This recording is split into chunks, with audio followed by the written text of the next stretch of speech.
الحمد لله الحمد لله رب العالمين،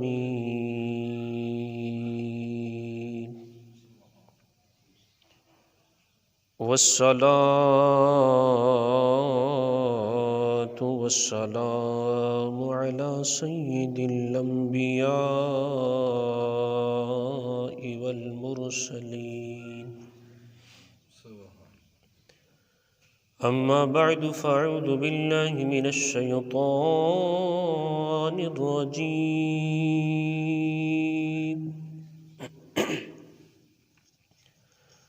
بسم الله الرحمن الرحيم.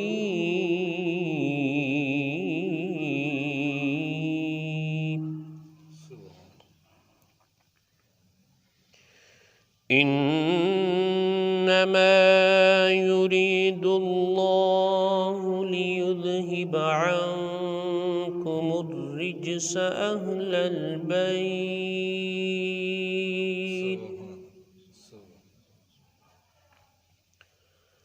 ويطهركم تطهيرا.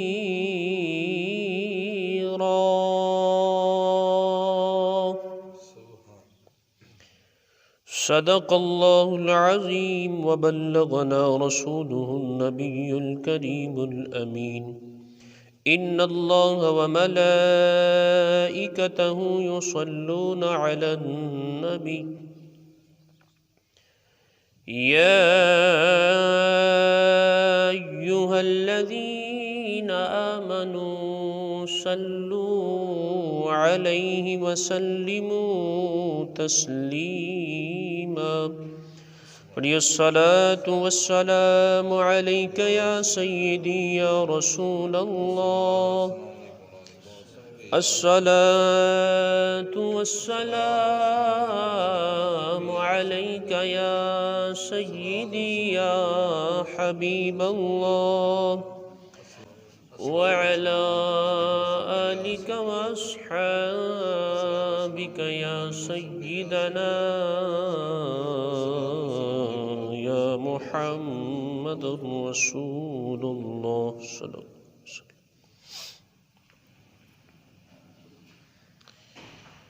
ہے رتبہ اس کونین میں عصمت کا عفت کا،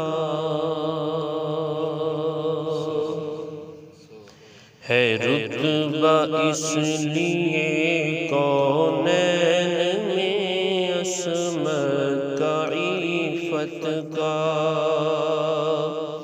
شرف حاصل ہے ان کو دامن زہرا سے نسبت کا، شرف حاصل ہے ان کو دامن زہرا سے نسبت کا.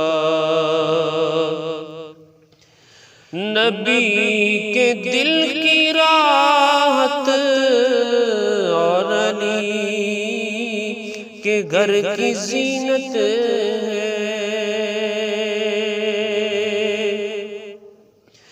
نبی کے دل کی راحت اور علی کے گھر کی زینت ہے. بیاں کس سے ہو ان کی پاک تینت پاک طلعت کا،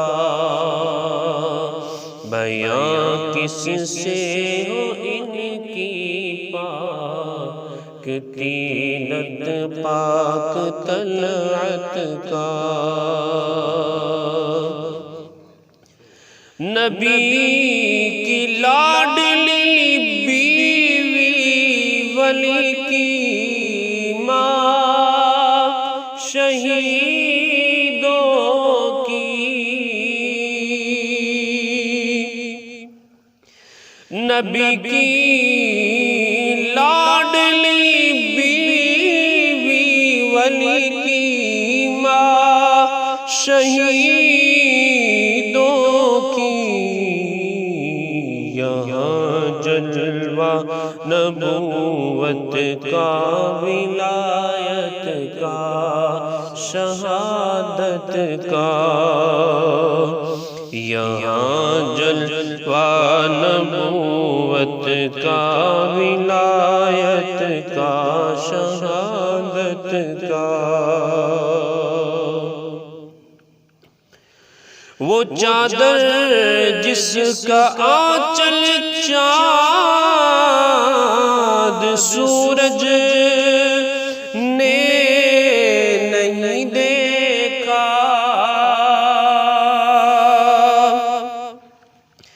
وہ چادر جس کا آنچل چاند سورج نے نہیں دیکھا،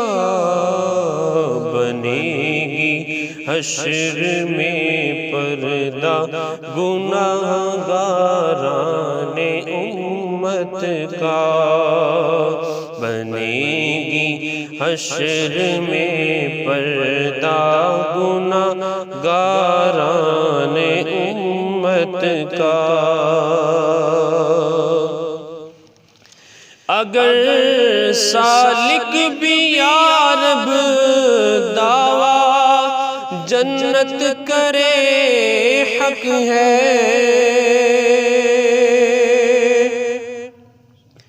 اگر سالک بھی یا رب دعویٰ جنت کرے حق ہے، جو وہ زہرا کی ہے یہ بھی تو ہے خاتون جنت کا، جو وہ زہرا کی ہے یہ بھی تو ہے خاتون جنت کا۔ ہے رتبہ اس لیے کونین میں عصمت کا، عفت کا، شرف حاصل ہے ان کو دامن زہرا سے نسبت کا۔ مولا صلی وسلم دائما ابدا علی حبیبک خیر الخلق کلہم۔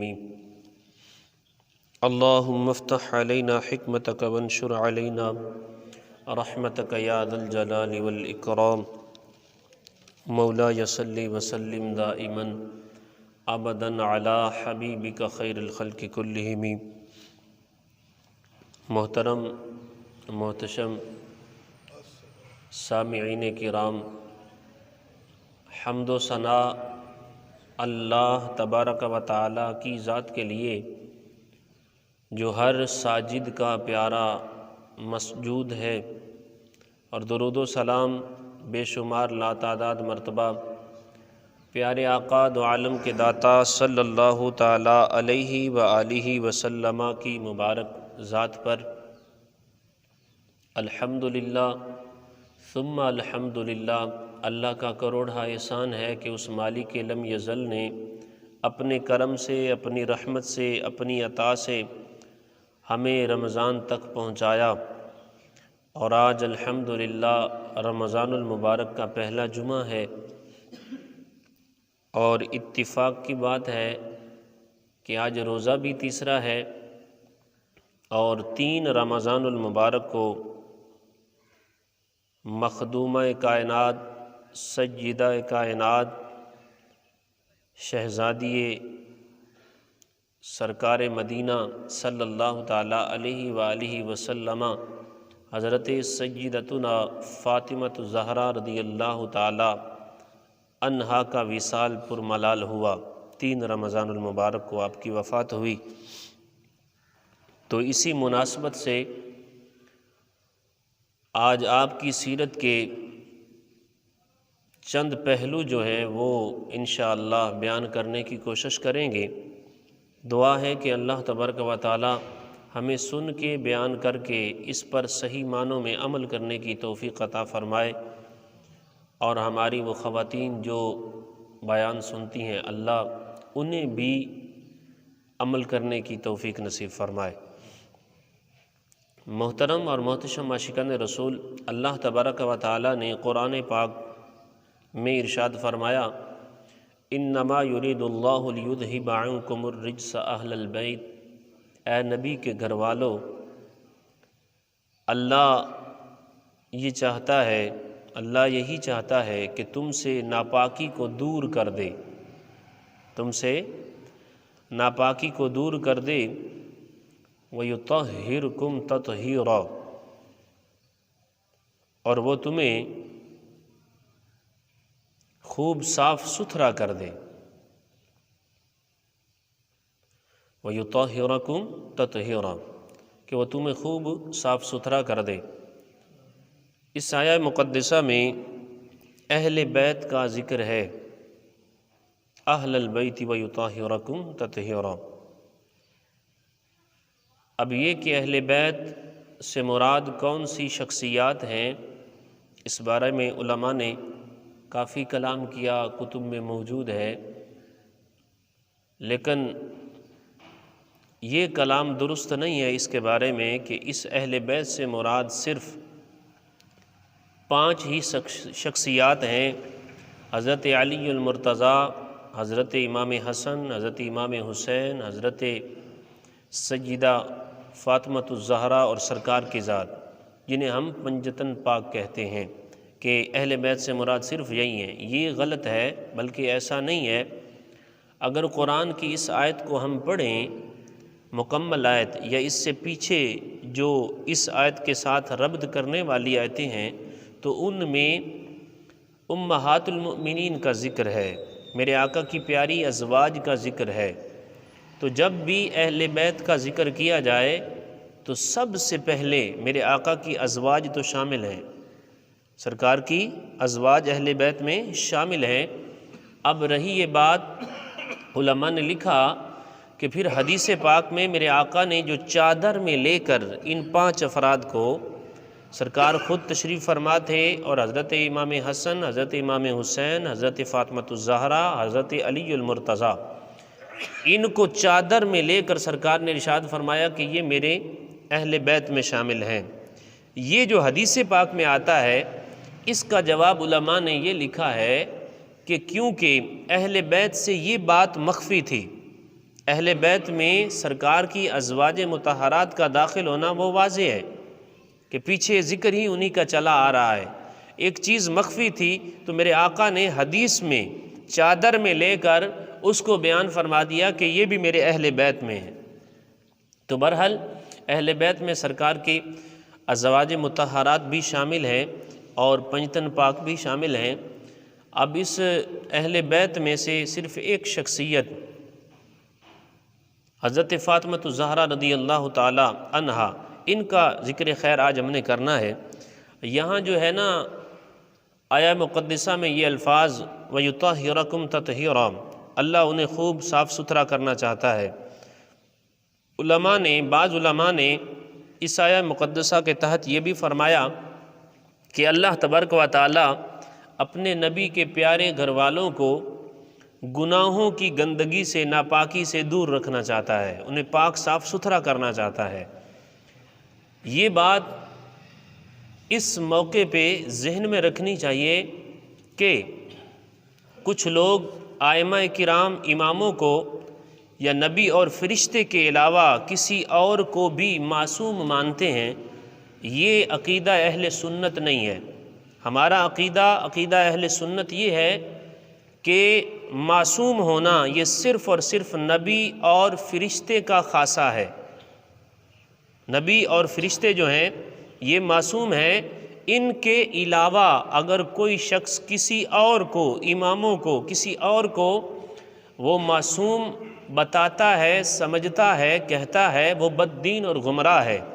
یہاں تک کہ اعلیٰ حضرت امام احمد رضا خان علیہ رحمۃ الرحمن میں اعلیٰ حضرت نے ایک مقام پر لکھا ہے فتاوی رضویہ شریف میں کہ جو انبیاء اور فرشتوں کے علاوہ کسی کو معصوم مانے وہ اہل سنت سے خارج ہے، وہ سنی اہل سنت نہیں ہے۔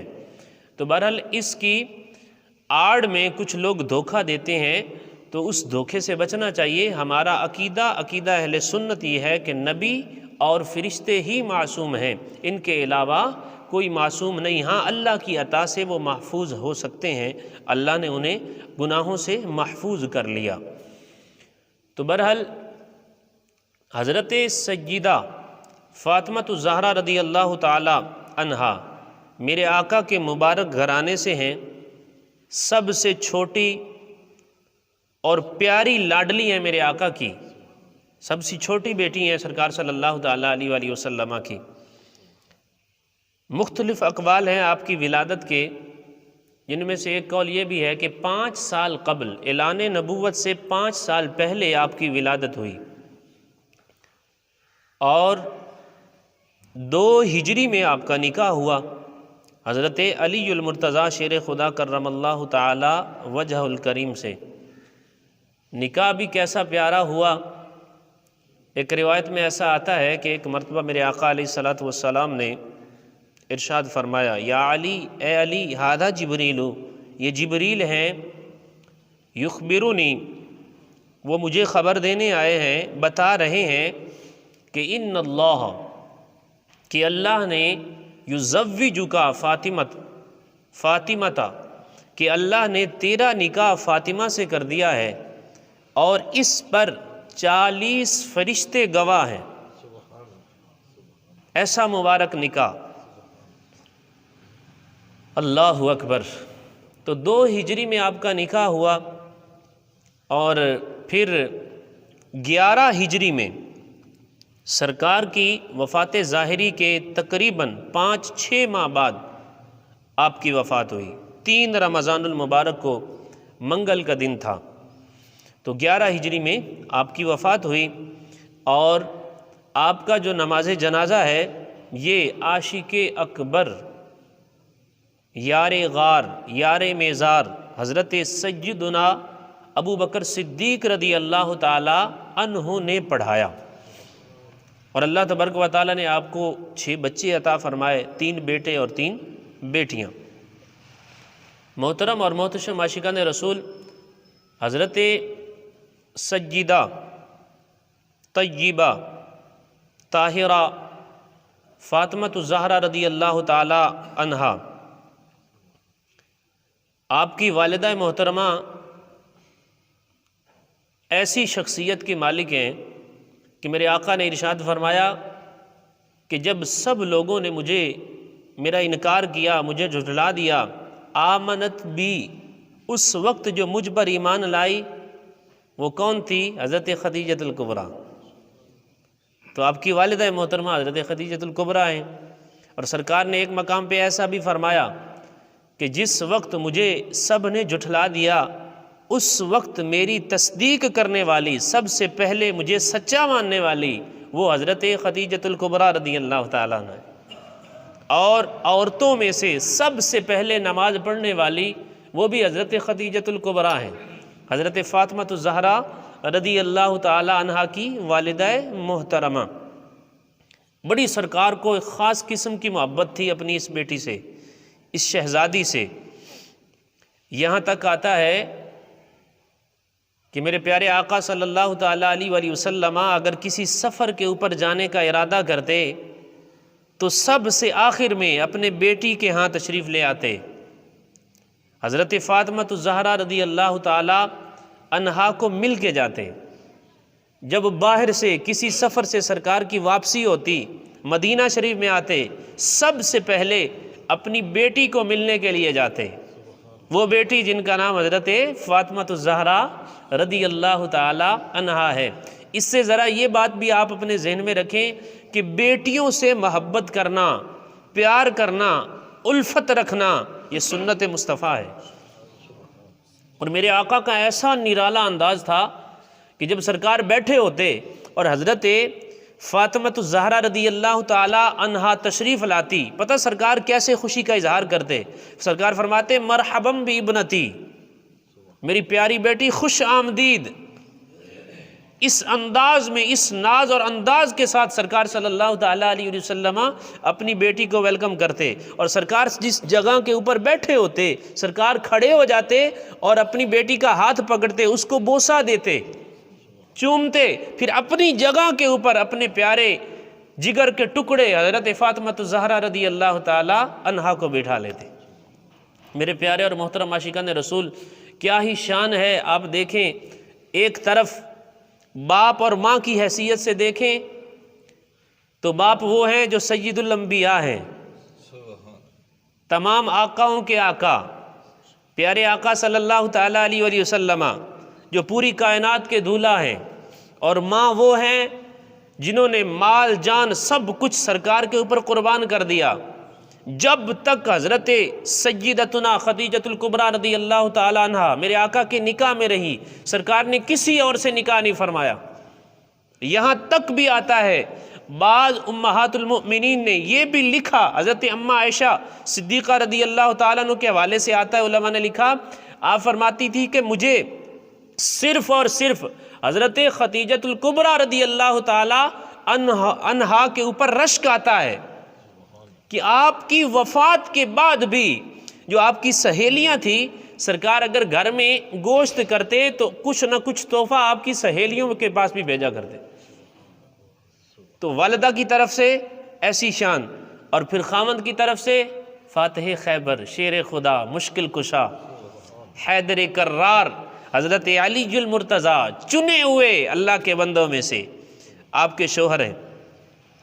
اور پھر اولاد کی طرف سے آئیں، جہاں سرکار نے آپ کو سیدہ فرمایا کہ میری بیٹی سردار ہے، جنت کی عورتوں میں سے جنتی عورتوں کی سردار ہے، تو میرے آقا نے وہاں پہ یہ بھی فرمایا کہ میری بیٹی کے بیٹے الحسین والحسن سیدہ شباب اہل الجنہ، کہ میری بیٹی کے بیٹے وہ جنتی جوانوں کے سردار ہیں، خود جنتی عورتوں کی سردار، بیٹے جنتی نوجوانوں کے سردار، اور خاوند وہ بھی جنتیوں کے سردار۔ اور آقا باپ وہ تو ایسے ہیں نا جن کے صدقے جنت ملنی ہے، جن کے طفیل کرم نوازی ہونی ہے۔ محترم اور محتشم عاشقان رسول، حضرت فاطمہ الزہرا رضی اللہ تعالی عنہا، اگر آپ کا عشق رسول دیکھیں تو وہ بھی کمال ہے، کمال درجے کا عشق رسول آتا ہے۔ علماء نے لکھا کہ سرکار کی وفات ظاہری کے بعد کسی نے بھی آپ کو مسکراتا ہوا نہیں دیکھا۔ تقریباً سرکار کی وفات ظاہری کے بعد 5-6 ماہ آپ حیات رہی، کسی نے مسکراتا ہوا نہیں دیکھا۔ صرف ایک بار حضرت اسماء فرماتی ہیں کہ میں نے مسکراتا ہوا دیکھا، وہ بھی کیسے؟ شریعت کے ایک حکم پر عمل کرنے کی نیت کرتے ہوئے، اظہار کرتے ہوئے۔ کیسے؟ آپ فرماتی ہیں حضرت اسماء، آپ فرماتی میں ایک مرتبہ حاضر تھی حضرت فاطمہ الزہرا رضی اللہ تعالی عنہا کے پاس، تو آپ نے فرمایا کہ میں نے ساری زندگی اپنی اس طرح گزاری ہے کہ کسی نامحرم کو نہیں دیکھا اور نہ اپنا وجود کسی کو دیکھنے دیا، تو میں چاہتی یہ ہوں کہ میرا جب آخری وقت ہو تو اس وقت بھی میرے جنازے کے اوپر بھی کسی نامحرم کی نظر نہ پڑی ہو۔ تو حضرت اسماء رضی اللہ تعالیٰ عنہ، آپ نے کہا کہ میں ایک جگہ کے اوپر گئی تھی تو وہاں پہ انہوں نے ایک پردے کا انتظام اس طرح کیا ہوا تھا، کچھ ٹہنیاں لے کر ان ٹہنیوں کو کھڑا کر کے جس طرح ڈولی نما نہیں ہوتا، تو اس طرح انہوں نے بنا لیا ڈولی نما، اور کپڑا وغیرہ ڈال کے، تو وہ آپ نے سارانہ بنا کے سامنے حضرت اسماء نے حضرت فاطمہ الزہرا رضی اللہ تعالیٰ عنہ کو دکھایا کہ اس طرح کا اس جگہ پہ ان عورتوں نے، ان کے مردوں نے ملا کے اس طرح کا یہ جو ہے تیار کیا ڈولی نما ایک چیز، تو آپ کو وہ بڑی پسند آئی اور آپ نے مسکرانا شروع کر دیا اور عرض کرنے لگی کہ اے اسماء، جب میری وفات ہو نا تو یوں ہی بنا کر میرا لاشا اس میں رکھنا کہ کسی نامحرم مرد کی نظر بھی نہ پڑے۔ دیکھو یار، آج ہم بھی دعوے کرتے ہیں، ہماری خواتین بھی دعوے کرتی ہوں گی کہ ہم حضرت فاطمہ الزہرا رضی اللہ تعالیٰ عنہ کی سیرت پہ چلنے والی۔ علامان والحفیظ، اللہ معاف فرمائے۔ کیا ایسی خاتون ہوتی ہے حضرت فاطمہ الزہرا رضی اللہ تعالی عنہا کی سیرت پہ چلنے والی کہ جس کو پوری زندگی دوپٹہ ہی نصیب نہیں ہوا، رسہ بنا کے گلے میں ڈالا ہوا ہے، جس کو لباس کا ہی نہیں پتہ لگا، اپنے بالوں کی نمائش کر رہی ہے۔ حدیث پاک میں آتا ہے کہ میرے آقا نے ارشاد فرمایا کہ معراج کی رات میں نے کچھ عورتوں کو دیکھا جن کو ان کے بالوں کے ساتھ لٹکایا گیا تھا، جہنم میں لٹکی ہوئی تھی۔ استفسار کرنے پر، پوچھنے پر بتایا گیا یا رسول اللہ صلی اللہ تعالیٰ علیہ وسلم، یہ وہ عورتیں ہیں جو اپنے بالوں کو نامحرموں سے نہیں بچایا کرتی تھی۔ آج کل تو مقابلہ ہے، آج کل تو مقابلہ ہے، طرح طرح کی یہ تراش خراش اور عجیب و غریب قسم کے سسٹم چلے ہوئے ہیں کہ گویا عورتوں میں بھی یہ مقابلہ بازی چل رہی ہے کہ کس کے سب سے زیادہ بال نظر آتے ہیں۔ اللہ مان والا فیل، خدا کی قسم اگر چاہتے ہیں ہم کہ ہماری بچیاں، ہماری گھر والیاں، ہماری خواتین شرم و حیا کا پیکر بن جائیں، میرے آقا کی شہزادی کی سیرت پڑھاؤ، انہیں سکھاؤ۔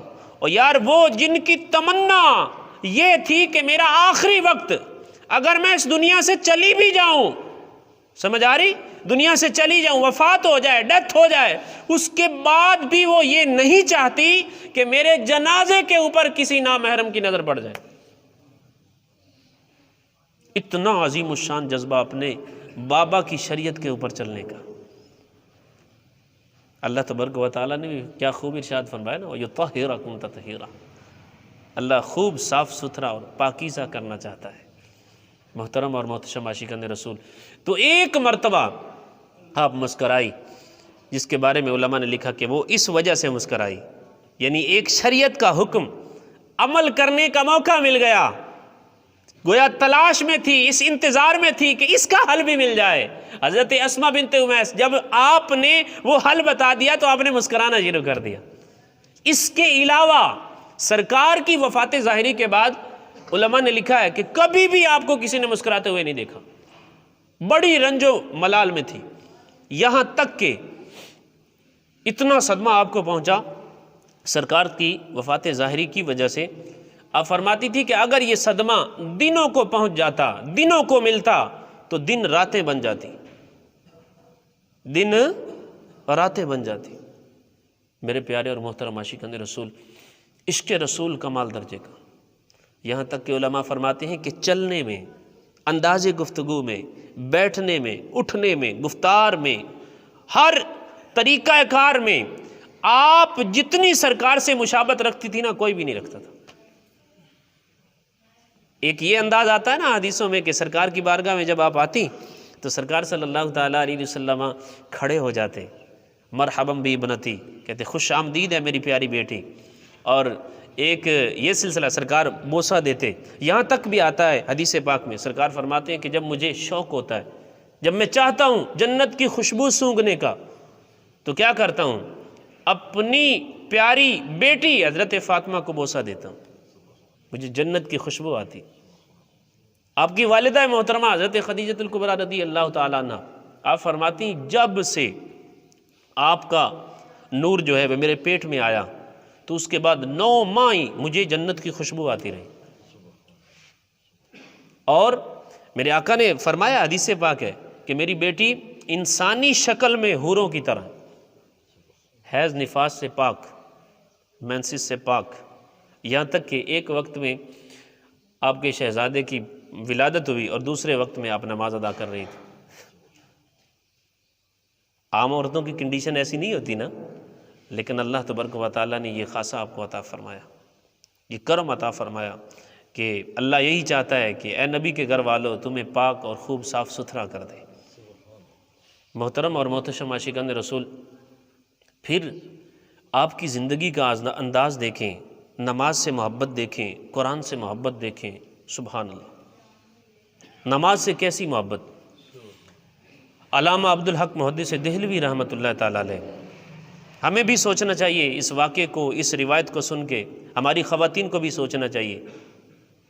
رمضان کی راتیں چل رہی ہیں نا، تو بعض اوقات کیونکہ اس شعبے سے ہم تعلق رکھنے والے ہیں، تو کئی مرتبہ ایسا بھی سننے کو موقع ملتا ہے کہ شاید نماز تراویح جو ہے وہ صرف اور صرف مردوں کے لیے، عورتوں کے لیے نہیں ہے، یعنی اپنے آپ کو ایک سائیڈ پہ کرنے کی کوشش ہوتی ہے، حالانکہ ایسا نہیں ہے، جیسے مردوں کے لیے سنت ہے عورتوں کے لیے بھی سنت ہے نماز تراویح۔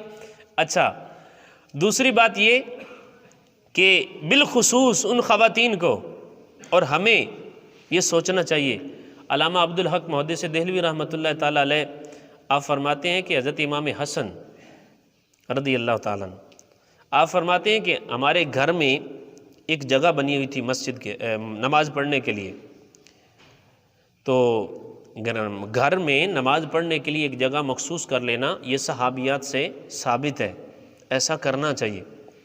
آپ فرماتے ہیں کہ جب رات کو کام کاج کرنے کے بعد میری والدہ محترمہ فارغ ہو جاتی تو آپ وضو کر کے اس جگہ پہ تشریف لے جاتی، ساری رات اللہ کی عبادت کرتی، کبھی قیام میں ہے، کبھی رکوع میں ہے، کبھی سجدے میں ہے۔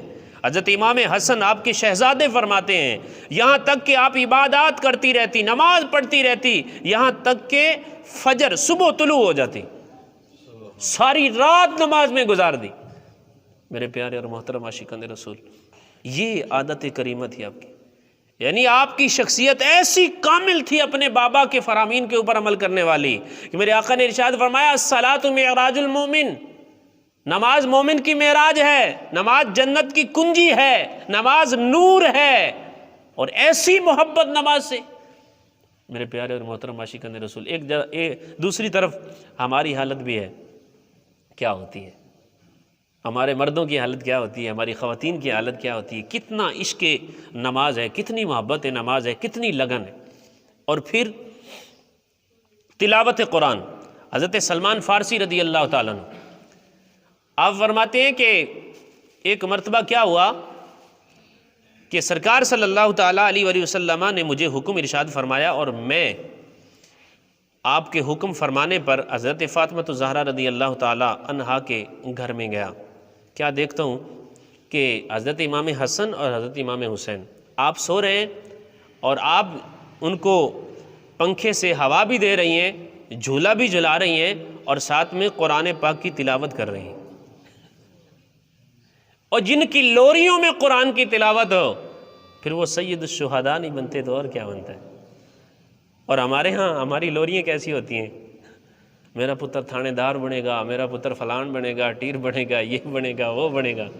خدا کے بندو دیکھو میرے آقا کی پیاری شہزادی کی پیاری لوریاں جو اپنے بچوں کو دیا کرتی تھی۔ حضرت سلمان فارسی فرماتے ہیں کہ میں نے جب دیکھا نا، سنا، میرے اوپر ایک خاص قسم کی رکت طاری ہو گئی کہ بچوں کو سلا رہی ہیں اور پھر بھی تلاوت قرآن کر رہی ہیں، اور جن کے خاوند خود فرمائیں حضرت علی المرتضیٰ شیر خدا کرم اللہ تعالی وجہ الکریم، آپ فرماتے ہیں کہ میرے آقا کی پیاری فاطمہ، میری زوجہ حضرت فاطمہ رضی اللہ تعالیٰ عنہ جب کھانا پکاتی تھی تو اس وقت بھی تلاوت قرآن کیا کرتی تھی، کھانا پکاتے وقت۔ اور ہمارے ہاں تو سلسلہ عجیب و غریب ہوتا ہے، ہمیں تو وقت مل جائے نا تو پھر بھی کئیوں کو توفیق ملتی، کئیوں کو پھر بھی نہیں ملتی۔ یعنی یہ وہ شخصیات ہیں کہ صرف الفاظوں تک محدود نہیں تھے، بلکہ یہ وہ شخصیات ہیں کہ جو جانتی تھی، پہچانتی تھی۔ میرے آقا نے ارشاد فرمایا افضل عبادتی امتی تلاوت القرآن، کہ میری امت کی افضل ترین عبادت وہ قرآن کی تلاوت کرنا ہے۔ کھانا پکا رہی ہیں، بچوں کو سلا رہی ہیں، ٹھیک ہے جی، کیا کر رہی ہیں؟ تلاوت قرآن کر رہی ہیں، اپنے گھر کے سارے کام خود کیا کرتی ہیں۔ آج تو چند ٹکے آ جائیں، پیسے آ جائیں نا تو ویسے ہی بالخصوص بعض واقعات تو ایسے بھی سامنے آئے ہیں کہ جن کے پاس زیادہ پیسہ آ جائے نا تو وہ پہلے خواتین یہ اپنی ڈیمانڈ سامنے رکھ دیتی ہیں کہ مجھ سے کھانا نہیں پکایا جائے گا، کھانا وغیرہ جو ہے یہ اس کا انتظام آپ نے کسی اور کے ذریعے کرنا ہے، کوئی خادمہ رکھ لیں، کوئی نوکرانی رکھ لیں۔ قربان جائیے یار، رحمت للعالمین ہے، پوری کائنات میں سب سے افضل ترین شخصیت میرے آقا کی ہے، اور اپنی بچی کی تربیت کیسے فرمائی اس واقعے سے آپ اندازہ لگائیں۔ حدیث پاک میں آتا ہے کہ ایک مرتبہ کیونکہ آپ گھر کے سارے کام کاج خود کیا کرتی تھی، تندور میں روٹیاں، جھاڑو، آگے پیچھے آٹا پسائی کرنا، سارا سلسلہ، سارے کام خود کیا کرتے تھے۔ تو بعض اوقات مبارک ہاتھوں کے اوپر نا چھالے ہو جاتے، زخم آ جاتے۔ تو ایک مرتبہ کچھ غلام اور لونڈیاں سرکار کی بارگاہ میں آئے ہوئے تھے، تو حضرت علی المرتضیٰ شیر خدا کرم اللہ تعالی وجہ الکریم، آپ نے کہا کہ فاطمہ تم جاؤ آقا کی بارگاہ میں، اپنے بابا سے ایک خادم لے لو، ایک لونڈی لے لو۔ آپ اپنے گھر سے چلی، تو جب وہاں پہنچی تو میرے آقا نے ارشاد فرمایا، اپنی وجہ بھی بتائی، اور سرکار نے ارشاد فرمایا، اے فاطمہ کیا خادم اور لونڈی سے بہتر بات نہ میں تمہیں بتاؤں؟ خادم اور لونڈی سے بھی بہتر کام نہ تمہیں بتاؤں؟ جب شام کو تھک ہار کے تم اپنے بستر پہ جاؤ نا، تو یہ پڑھ لیا کرو۔ تربیت دیکھیں یار، ایک باپ جو امام الانبیاء ہے، کائنات کے سردار ہیں، جنت کے سردار ہیں، آخرت کے سردار ہیں، وہ اپنی بیٹی کی تربیت فرما رہے ہیں کہ بیٹا میں تمہیں ایسا نہ دے دوں جو خادم سے، نوکر سے بھی بہتر ہو، ایسا نہ بتا دوں۔ جب تم سونے کے لیے بستر کے اوپر جاؤ نا، 33 مرتبہ سبحان اللہ پڑھ لیا کرو، 33 مرتبہ الحمدللہ پڑھ لیا کرو، 34 مرتبہ اللہ اکبر پڑھ لیا کرو، جسے ہم تسبیح فاطمہ کہتے ہیں۔ میرے پیارے اور محترم عاشقان رسول، کیسی تربیت، کیسا انداز! جب سرکار نے ارشاد فرمایا آپ واپس گھر تشریف لے آئی۔ بالخصوص ہماری ان خواتین کو بھی اور جو باپ ہیں ان کو بھی یہ بات ذہن میں رکھنی چاہیے کہ ہمیں اپنی بچیوں کی تربیت کیسے کرنی چاہیے۔ پابند بنائیں ان کو، خاوند کی خدمت کا پابند بنائیں، بچوں کی خدمت کرنے والا بنائیں، آرڈر چلانے والا نہیں بلکہ آرڈر ماننے والا بنائیں۔ جب یہ صورتحال ہوتی ہے نا کہ گھر میں وہ آرڈر چل رہے ہوتے ہیں اس جانب سے، تو پھر گھر کا نظام عجیب و غریب ہو جاتا ہے۔ جب یعنی یہ کوشش کی جاتی ہے کہ مرد وہ نیچے ہے، اس کی حیثیت میرے جتنی نہیں ہے، میں پاورفل ہوں، میرا باپ اتنا امیر ہے، میں یہ ہوں وہ ہوں، تو پھر گھر جو امن ہے وہ نا تہس نہس ہو جاتا ہے۔ میرے پیارے اور محترم عاشقان رسول، جب یہ چیزیں ہوں گی نا تو پھر انشاءاللہ یہ ذہن میں بات آئے گی کہ یار وہ ہستیاں جو پوری کائنات کی سردار ہیں، جنت کی سردار ہیں، وہ سارے گھر کے کام اپنے ہاتھوں سے خود کیا کرتے تھے، تو ہم کون ہوتی؟ محترم اور محتشم عاشقان رسول، میرے آقا نے یہاں تک ارشاد فرمایا کہ فاطمہ میرے دل کا جگر کا ٹکڑا ہے، جس نے اسے ناراض کیا اس نے مجھے ناراض کیا، جو انہیں ناپسند ہے وہ مجھے بھی ناپسند ہے۔ میرے آقا نے یہاں تک بھی ارشاد فرمایا کہ فاطمہ اور ان سے محبت کرنے والے جتنے بھی ہیں اللہ انہیں جہنم سے آزاد فرما دے گا، اللہ انہیں جہنم سے آزاد فرما دے گا۔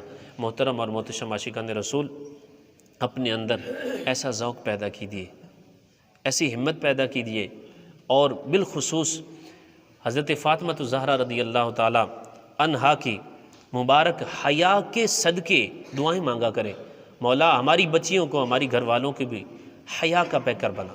یہاں تک کہ آپ نے جب شریعت پر عمل کرنے کا حق ادا کر دیا، حدیث پاک میں آتا ہے، سرکار نے ارشاد فرمایا کل بروز قیامت جب میری بیٹی آئے گی حضرت فاطمہ الزہرا رضی اللہ تعالیٰ عنہ، تو میدان محشر میں پل صراط سے جب آپ گزریں گی تو پتہ ایک آواز دی جائے گی کہ تمام لوگ اپنی نگاہوں کو نیچے کر لیں۔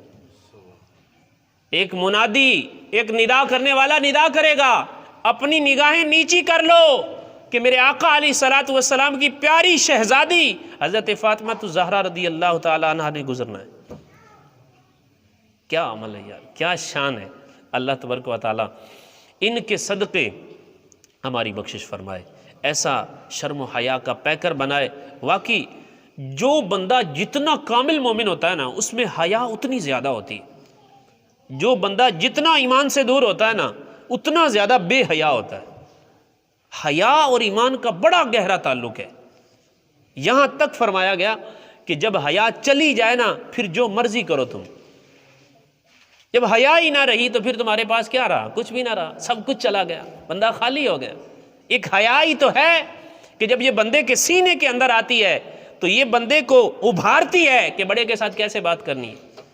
اگر مرد کے سینے میں ہے تو یہ ابھارتی ہے، سامنے خاتون آ جائے نظر نیچے رکھو، نہیں اٹھانی۔ عورت کی اگر اندر حیا ہے تو پھر بھی یہ ابھارتی ہے کہ گناہوں کی طرف نہ جاؤ۔ میرے پیارے اور محترم عاشقان رسول، یہ ایسی ہستیاں تھیں کہ ان کی نظروں میں یہ تھا کہ سب سے اچھی چیز وہ عاقبت ہے، آخرت ہے۔ یہ دنیا بڑی عارضی ہے، اس کی نعمتیں عارضی ہیں، سب کچھ عارضی ہے، اصل انعام بدلہ وہ آخرت کا بدلہ ہے۔ اور اللہ تبارک و تعالیٰ نے اپنے حبیب کے صدقے وہ انہیں عطا فرمایا۔ محترم اور محتشم عاشقان رسول، بیان کو اختتام کی طرف لاتے ہوئے ایک مسئلہ عرض کر دیتا ہوں کہ جیسے رمضان المبارک کا مہینہ جاری و ساری ہے تو روزے کی حالت میں الٹی کا آ جانا، الٹی، کیا اس سے روزہ ٹوٹتا ہے یا نہیں ٹوٹتا؟ دیکھیں اس کے حوالے سے جو فقہاء نے تحقیق کی، بیان کیا، وہ یہ ہے کہ اگر الٹی خود بخود آ جائے، جتنی مرضی ہو، زیادہ ہو تھوڑی ہو، روزہ نہیں ٹوٹتا۔ اگر کوئی شخص قصدن کرے، جان بوجھ کر، وہ میں انگلی لگا دی، انگلی مار دیتی گلے دے وچ، یا کوئی اور ایسا طریقہ کار اس نے اپنا لیا کہ جان بوجھ کر خود کر رہا ہے، الٹی کر رہا ہے، تو اس صورت میں بھی روزہ ٹوٹنے کی چند شرائط ہیں کہ اس الٹی میں، اس میں غذا کے ذرات باہر نکلے ہوں۔ اگر خود بخود جان بوجھ کر بھی اس نے کی ہے، الٹی کی ہے، لیکن اس میں بلغم کے علاوہ کچھ بھی نہیں ہے اور کچھ بھی نہیں ہے، تو پھر بھی روزہ نہیں ٹوٹے گا۔ لیکن اگر خود بخود اس نے کی، جان بوجھ کر کی، تو اب اس صورت میں اگر غذا وغیرہ کے ذرات نکلتے ہیں تو روزہ ٹوٹ جائے گا اس صورت میں جب منہ بھر ہو۔ کیا ہو؟ منہ بھر۔ اب ہمیں کیسے پتہ چلے گا کہ منہ بھر کسے کہتے ہیں؟ منہ بھر اس کو کہتے ہیں کہ جو آئے تو روکنے سے رک نہ پائے۔ سمجھ آ رہی؟ بڑی تکلیف ہو اور بڑی شدید تکلیف کی صورت میں روکی جا سکے پھر بھی نہ رک پائے، تو منہ بھر اس کو کہتے ہیں۔ اللہ تبارک و تعالیٰ عمل کی توفیق عطا فرمائے۔ بس الٹی کے حوالے سے یہ بات ذہن میں رکھیں، خود بخود جتنی مرضی آ جائے یہ روزہ نہیں ٹوٹتا۔ اگر جان بوجھ کر کوئی کرے گا تو اس کی صورتیں میں نے عرض کر دی، روزہ کی صورت میں ٹوٹے گا۔ اللہ تبارک و تعالیٰ